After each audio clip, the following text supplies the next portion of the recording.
Obi-Wan Kenobi was easily the most anticipated Star Wars show of all time, but despite some stunning nostalgia-filled moments, the majority of the story fell a bit flat, as the series just failed to establish a true identity, and now even the writer Andrew Stanton's come out to explain why it didn't quite hit. In today's video, we're going to talk about Kenobi's shortcomings and a wider culture of indecision around the franchise, so keep watching. First off, Kenobi crumbled under the weight of expectations. Obi-Wan Kenobi's journey to Disney Plus wasn't exactly easy.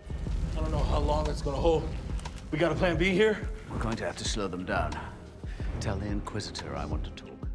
Initially, it was supposed to be a movie, and then a trilogy, and then a TV show. And you get the point. Honestly, it wouldn't even be a stretch to say that it was in production hell, as it went through several script changes before its shoot. Still, despite such attention to detail, and all the love poured into it, there was just something missing. Now, people might say that the volume, which is the massive screen stage the show was filmed on, was the culprit. Or we've also heard how the show shouldn't have gone on for 6 full episodes. But the thing is, the only thing that let Obi-Wan down were its own expectations. Don't believe us? Well, you don't have to, because the show's writer Andrew Stanton said the same thing. According to him, the biggest hurdle he faced while writing the final 2 episodes was trying to mold a story that fit into the already vast lore of the Star Wars canon. Obviously, everyone's talked in detail about how the series continues to teeter on the edge of breaking the canon, but it's that inherent limitation of having no creative liberty that stops it from being a great story. So Stanton says that if you're mad about a weak ending or the writers not having an actual voice in the show, then you can go ahead and blame this cage of canon around the series. Up next, bridging the gap between stories is hard. Now, one of the first things that people jump to when talking about Obi-Wan Kenobi is, why didn't they just stick to the old scripts? And honestly, we don't blame them.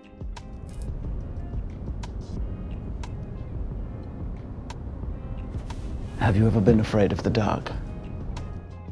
If you go through some of the leaked older material, you'd realize that it had some super strong story beats, like Reva's death and Vader beating Kenobi during that final sequence. But Stanton says that it's not as simple as that. The previous stories, however appealing they were, just didn't fit well into the lore of the franchise. And if they'd gone ahead with those, they would have stuck out like a sore thumb. The writer describes this as both a blessing and a curse. Like on one hand, you get to literally type what Vader says, or what Kenobi says, which for any fan sounds like a dream come true. At the same time, you've got these shackles on you that stop you from taking any creative liberties. You've got to think whether these characters would even say these things. Plus, there's the whole thing about making sure every single word that comes out of these characters' mouths doesn't somehow contradict something that's said 30 years after this story. After all, the show does take place between 2 beloved Star Wars movies, which at this point have been dismantled and analyzed to their core. So there's basically no leeway here. And according to Stanton, these things don't allow them to venture to a place where they can tell a more robust story. What's more, Stanton explains why Andor is in a better place. Of course, there's a reason why Kenobi's being brought up again. Like, no one said it was a bad TV show. In fact, most people felt like it was pretty good, and it even had mostly positive reviews from the critics. So why has everyone suddenly started talking about it as if it wasn't good? Well, it's all because of Andor. That show, albeit set in a similar era, is such a breath of fresh air in the Star Wars universe that it almost seems in a totally different stratosphere to Kenobi. The writing is incredible, the set design is amazing, and obviously, the performances are top-notch. But again, it brings us back to our earlier point. The reason behind Andor's success is the fact that we basically had no backstory for Cassian, so the showrunners had the freedom to put him into any of their pre-built Star Wars set pieces. Obi-Wan, on the other hand, is an established character with a beginning and an end, meaning that there's only so much you can do to make him look interesting. That being said, while Stanton feels frustrated, he's also grateful that they still managed to keep the torch alive throughout the process. Oh, and it's not like they didn't deliver a finished product that, for the most part, satisfied a pretty wide range of audience. So overall, he's pretty happy with the way it turned out. Besides, he says he got the most crucial moments into the final script, meaning that it's all good, but they don't solve the problem either. After all, you've got to stick to the canon. Here's an alternative route though. Just have a separate adventure that doesn't involve so many important characters. You see, there's so much filler filler content in Obi-Wan Kenobi that it's almost insane to think it only had a 6-episode run. You've got multiple chase sequences, some repeating story beats over different planets, and just a muddled script. And while Mini Leia was great, it's the fact that the story had to revolve around her, which made things feel so monotonous at times. Seriously though, what if, like Andor, Kenobi also had a single overarching story that didn't feel like a bunch of strung-together side quests? That would have certainly allowed the writers to take bigger swings and flex their creative muscles. Then again, maybe people wouldn't have cared about the show without the involvement of Vader and everyone else. So it's a double-edged sword. Now for the strange culture around Star Wars movies. Star Wars as a franchise is in a weird place right now. You've got some incredible shows like Andor or Tales of the Jedi coming out every single week and blowing us away. At the same time, it's been over 7 years since The Force Awakens, and for a franchise that has always thrived with the idea of being scarce, this is a very off-putting challenge. Don't get us wrong, we're not complaining at all. In fact, we love all the extra Star Wars content out there. It's just that without the big intro crawl telling us about the galaxy far, far away, things just don't feel right. Apparently though, this has sort of turned into a pretty deeply rooted culture issue at Lucasfilm. Like no one's ready to take a bigger risk on a Star Wars movie anymore. Plus, we've also seen a slew of projects being announced, only to be shelved later. So what's happening here? Are Disney executives really scared of getting the backlash they did with the sequel trilogy? Coming up, no Star Wars movie before 2025. Well, we can only speculate here, but the signs aren't exactly encouraging. Rian Johnson, for instance, was supposed to make a Star Wars trilogy, which got put on hold indefinitely after all the hate he got for The Last Jedi. Then we got that unannounced project from Taika Waititi, which was supposed to come out in 2023, and as of now, that too seems to have been delayed. Oh, and we could honestly list down these future projects for days. You've got Ms. Marvel director Charmin Obad-Chinoy seemingly concocting a movie with Damon Lindelof and Justin Britt Gibson. Like, the names are endless. The fact of the matter, however, is that no one at Lucasfilm is ready to pull the trigger. In fact, if reports are to be believed, then there's a pretty good chance that we won't get any Star Wars movies before 2025. Sure, this is only 3 more years, and The Rise of Skywalker wasn't that long ago either. But for a company that churns out multiple Marvel movies a year, this output is absolutely insane. Finally, maybe we don't need Star Wars films after all. All of this sounds confusing, especially considering how many TV shows we've been getting over the past few years. Then again, there's an inherent value in a Star Wars movie that perhaps no other franchise can match. These have to be big events like no other. Plus, the wounds of the sequels are still fresh in many fans' minds. Perhaps it is better to let the series rest for a bit before coming up with a coherent plan that doesn't get derailed halfway through. Also, there was a gap of around 20 years before the OG trilogy and the prequels, and then another decade to the sequels. So there's value to be found in the scarcity of the franchise too. Besides, waiting a few more years for a quality Star Wars theatrical experience doesn't sound like a bad deal after all. What do you think though? Is Lucasfilm doing justice to the beloved franchise? Let us know in the comments below. Make sure to give this video a thumbs up and subscribe to our channel for more videos like this. See you in the next one.